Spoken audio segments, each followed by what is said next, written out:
Добро вечер на сите. Добро вечер, дами и господа, родолюби патриоти. Добро вечер, општина Илинден. Добро вечер, градоначалник Александар Георгиевски. Ви благодариме што ни овозможивте да ја оствариме оваа трибина по повод 113 годишнината од смртта на еден голем скопски војвода. Но пред да продолжиме со трибина, би сакал сите да станеме да испочитуваме химната на Република Македонија.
Значи, како што најавив, тука сме по повод 113 годишнината од убиството на големиот скопски војвода, кој за жал дали од не знам какви причини не е доволно застапен во нашата историја и затоа дојде како една идеја да го овековечиме некојот лик, пошто мислам дека има заслужно место за нас пред се како народ и за Скопскиот револуционерен округ и ВМРО и такви работи. Идејата дојде сосема спонтано, затоа што себе се сметам за родолюб патриот. Идејата дојде од токму од тоа и од ова што ми се случува со Бугарија, моментално инспирирани од тоа што секогаш каде иде во друг град со добра намера, значи сите ми вика од тоа доаѓаш од Скопје, град без историја, Тито го направил, не знам ова она, и решив да истражувам, да видам дали е тоа сосема така и во сите тие списи и приказни што истражував и што кажуваа по старите лица се ми кажуваа за еден лик по име Васила Джиларски, роден од денешно Миладиновци, и решив точно заедно моја идеја и идеја на македонски аманет да го презентираме и да му го дајме местото онаму каде што заслужува на височините на пред се на Македонија и на Скопје. За оваа идеја да стане комплетна и целосна, значи немаше да биде без моите луѓе од македонски аманет и чески ми биде да најавам за главниот што стои зад сето ова и без него не може да биде ова што е сега тука. Чески ми биде да го најавам Дејан Гавровски.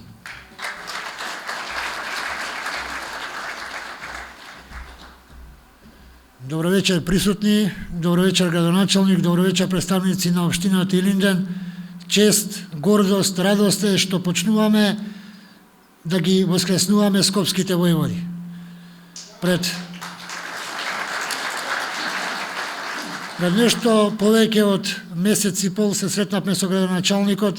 Верувајте, 30 секунди требаше да го дозволи се тоа. Ништо повеќе. И што повеќе такви луѓе на функции во Македонија, толку повеќе битка за македонската кауза. Јас тука сакам да ги поздравам сите, ова е пионерски чекори. Ние како здружение правиме пионерски чекори и исто ми е многу мило што првата ваква трибина е во општина Илинден. Илинден не е само име. Илинден е татнеш, Илинден е непокор, Илинден е кодот на македонецот. Тој код што во ова време невреме и со оваа предавничка власт сакаат да ни го срушат скроз, да не постоиме.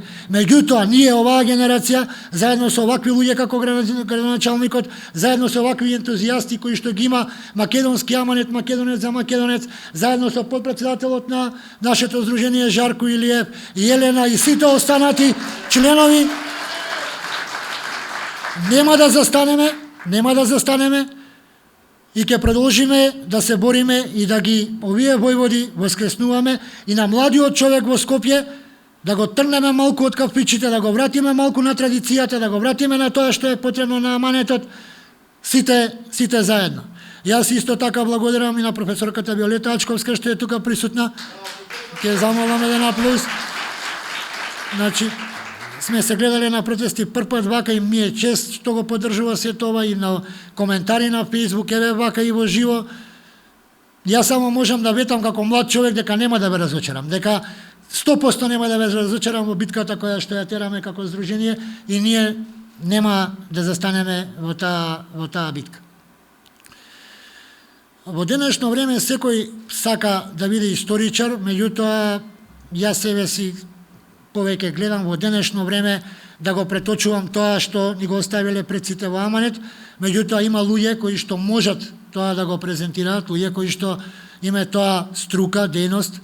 Еден од тие е и младиот Ненад Саздовски од Куманово, магистар Ненад Саздовски, кој ентузијастички со цело срце и душа прифати да биде на оваа трибина и затоа би му дал него збор за да каже нешто повеќе за делото на Васил Аџеларски и за приликите и неприликите на македонецот во тоа време. Јас ке ве замолам сите уште еднашка, аплауз за градоначалникот Милина што не остапи оваа прекрасна сала и што е присутен. Македонија е жива и ке живее.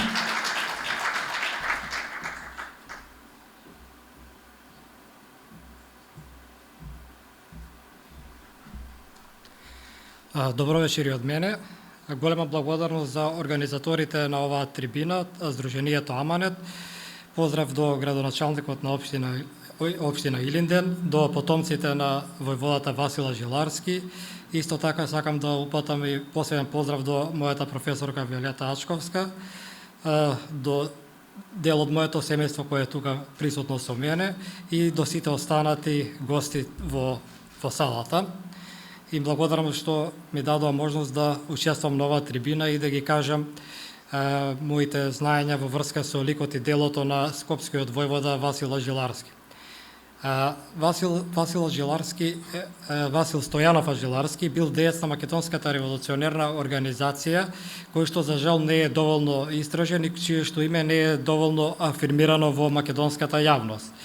За жал за него не можеме да најдеме нешто напишано од страна на македонската историографија.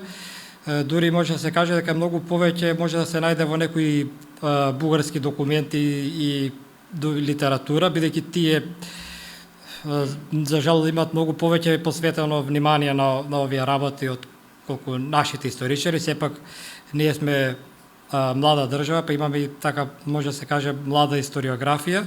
Меѓутоа, нели тоа останува како аманет на нашите помлада генерација на македонски историчари.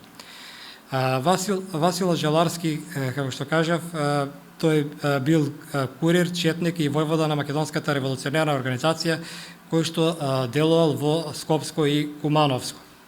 Роден е на 24 декември 1880 година во селото Аджиларци, односно денешно село Миладиновци, по кое што и го добил својот прекар Аджиларски. Тој бил братучет односно негов братучет бил исто така војвода, Трифун Аджиларски. Во 1901 година тој заедно со неговото семејство се преселил во Скопје. Сега тука морам да спомнам дека во овој период во Скопје веќе делувала Македонската револуционерна организација. Таа, како што знаете, е формирана на 23 октомври, односно 4 ноември според новиот стил 1893 година во Солун. Нејзина цел било извојување на политичка автономија на Македонија во незините етногеографски граници. И веќе во 1894-95 година организацијата започнала да формира своји комитети во внатрешноста на Македонија. Во 1895 година бил формиран комитетот на Македонската револуционерна организација во Скопје, исто така тогаш е формиран и комитетот во Куманово, Паланка, Кратово и така натаму.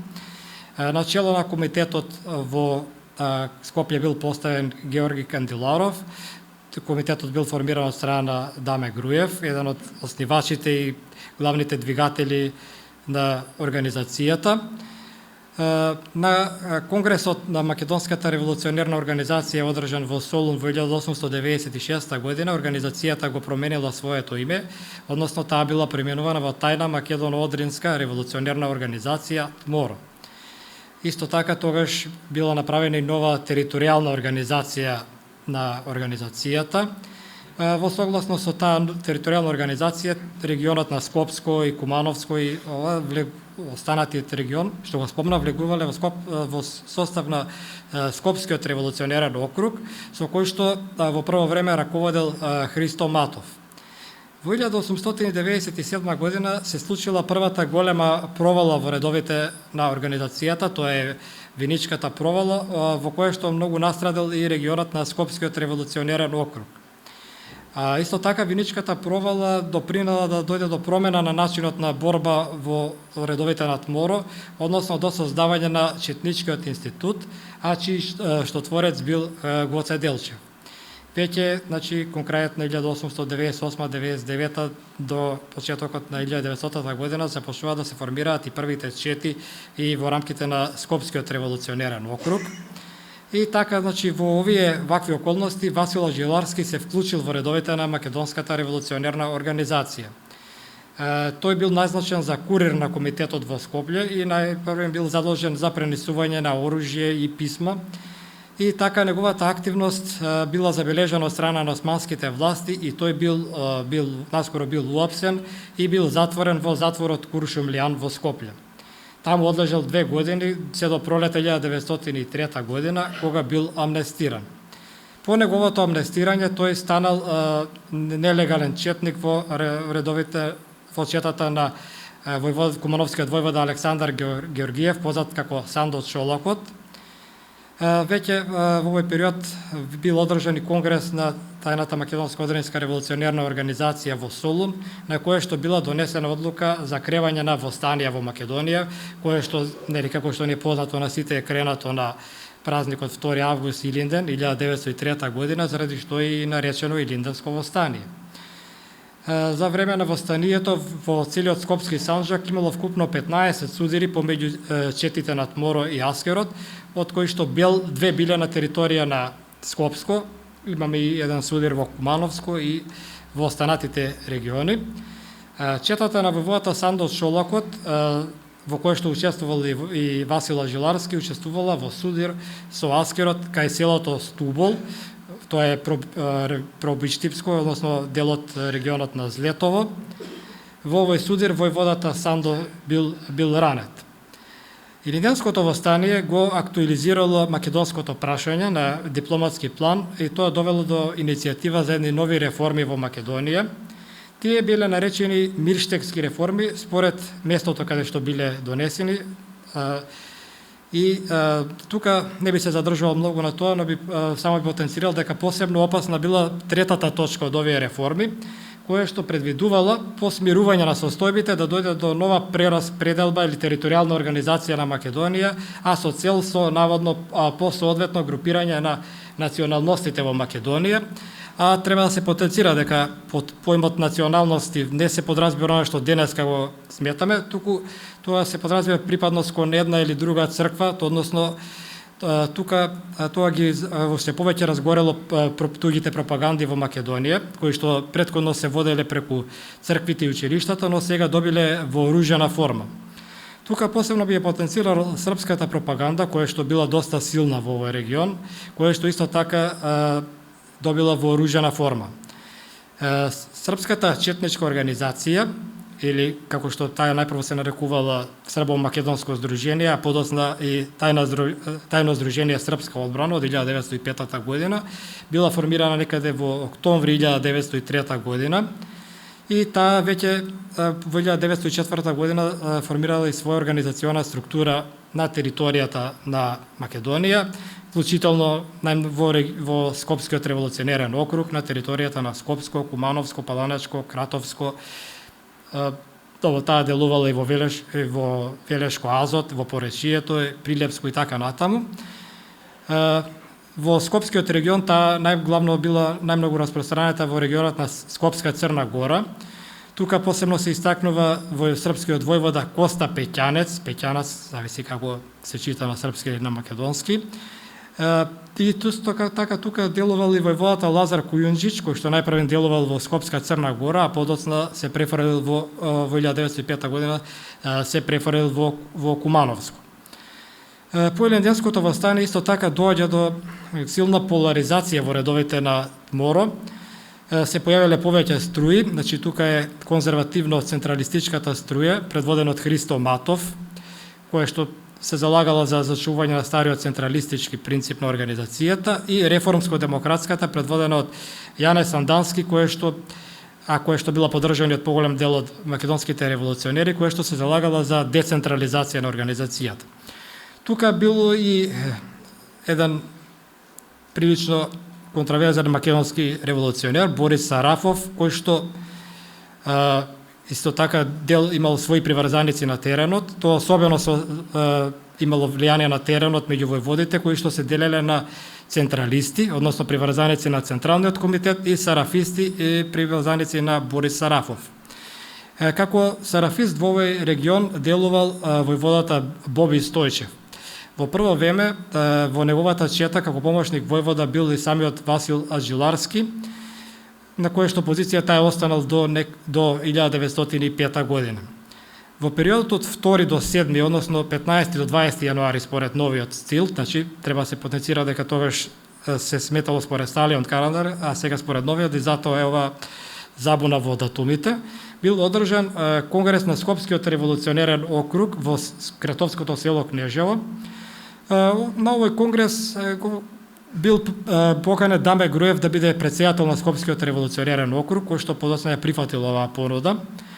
Исто така во октомври 1905 година бил одржан општ конгрес на тајната македонско-одринска револуционерна организација во Рилскиот манастир,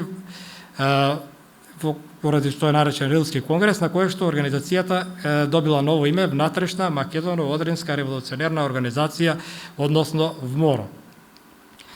Значи, како што потенцирав, Вачил Аджиларски до 1905 година бил помошник војвода во четата на војводилата Боби Стојчев, а подоцна бил назначен за војвода во Скопскиот револуционерен округ, и тоа бил одговорен за територијата на Скопска Црна Гора и Скопска Блатија, тоа е регионот кој што опфаќа и овој регион тука, тоа е околу Катланово и опфаќа општината Илинден и денешната општина Петровец. Значи, тој се борел и против османската власт, како и против српската вооружена пропаганда. Неговата чета извршила ликвидација на повеќе местни бегови кои што го тероризирале местното македонско население. Исто така, неговата чета бројала околу 18 души, односно тој состав се менувал, некој бил 10, на крајот се зголемил до 18, и тие биле поделени на 4 групи. Значи, тој се борел исто така, тука треба да се спомене дека во 1906 година во неговата чета се вклучил и неговиот братуче, Трифон Аджиларски, кој што веќе од 1907 година исто така станал самостоен војвода. Тој, војводата Васил Джиларски, како што споменав, се борел покрај со Аскерот, се борел и со српската вооружена пропаганда. Тој во 1907 година како знак на одмазда за едно убиство од страна на српската пропаганда на 7 македонски екзархисти, тој убил 7 србомани, односно приврзаници на српската пропаганда. Исто така, во февруари 1907 година тој ја запалил меаната во село Сопиште, каде што се собирале српските војводи, кои што подоцна таму се префрлувале во поречијето.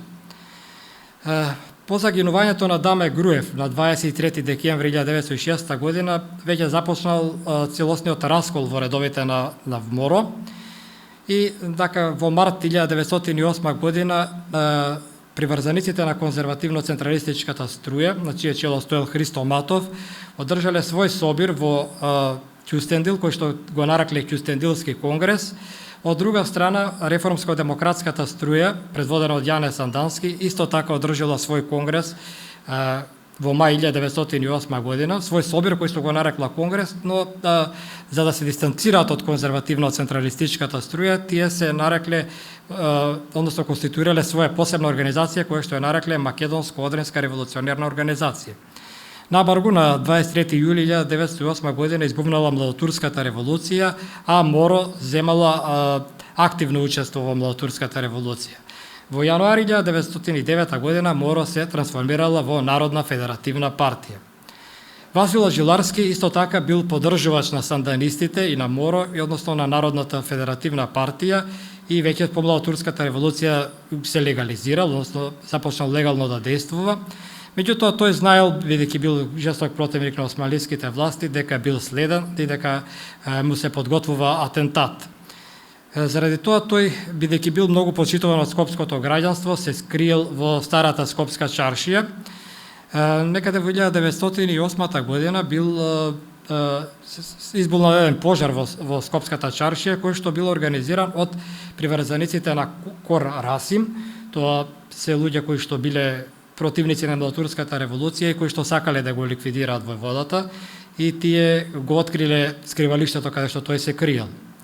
И покрај тоа што војводата Васил Джиларски успеал да одбегне повеќе обиди за негов атентат, сепак тој бил убиен во неговиот двор, во дворот на неговата куќа на денешен ден, 14 ноември 1909 година, а заедно со него бил убиен и неговиот 80 годишен дедо. Неговиот убиец Кор Расим му се прикрадол од зад грб и му испукал неколку кршуми, што тој починал на лице место. Тој, војводата, бил погребан во црквата Свети Димитрија и по негови во негова чест бил одржан и еден говор на кој што присуствувале и многу македонци. Меѓутоа овој говор пак од друга страна предизвикал протести поради неговото убиство и учесниците на протестот набрзо успеале да го фатат неговиот убиец Кор Расим и да го обесат на камениот мост. Меѓутоа, заради тоа, организаторите на овие протести, тоа биле Атанас Михајлов и адвокатот Атанас Петков, биле осудени на 2 години затвор, а додека учителот Димитар Поп Пандов бил осуден на 3 години затвор.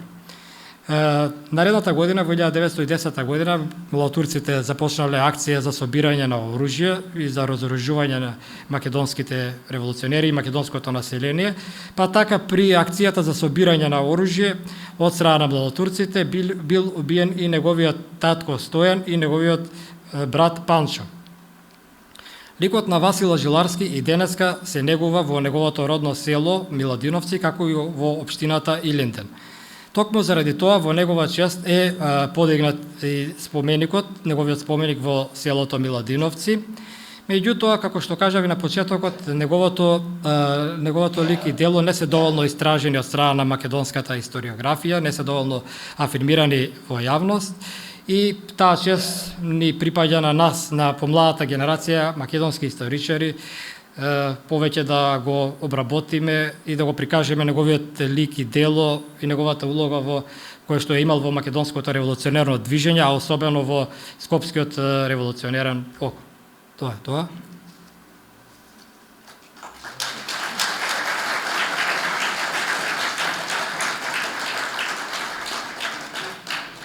Пред да се објавиме од оваа трибина, само сакам да порачам дека ова не е крај. Македонски аманет продолжува и понатаму со возобновување и на ликовите и делата на старите војводи. Исто така ќе продолжиме и со дел од четниците на Васил Джиларски, понатаму Спасе Шиндер и Благојче Павлевски, нивните потомци, поздрав до нив тука. Се надевам дека наредна трибина кога би имало многу помлади луѓе, пошто живееме у Скопје, твориме за Скопје и гревата е да не се знаат ликовите кои што дале живот за Скопје. Се надевам наредна трибина дека ќе има и деца од 14, 15 и 16 години. Тоа е целта на Аманет. Аманет продолжува не само за комити, не само за војводи, толку и за други видови лавови, значи партизани ќе ги воскреснеме сите оние кои што мислиме дека заслужиле за борба за македонска кауза. Благодарам. Благодарам на присутноста. Ние, како што рече нашиот член, нема да застанеме тука, продолжуваме понатаму. Благодарам уште еднаш ка градоначалник што ете ова се пионерски чекори. Ние сме значи независно здружение. Ние сме независно здружение, значи колку можеме самите се бориме да кренеме борба, еве и тука не е денеска лошо со присутност. Секогаш може подобро, меѓутоа ова е пионерски и ќе биде уште подобро и подобро и подобро. И благодарам уште еднашка. Македонија е жива. Поздрав.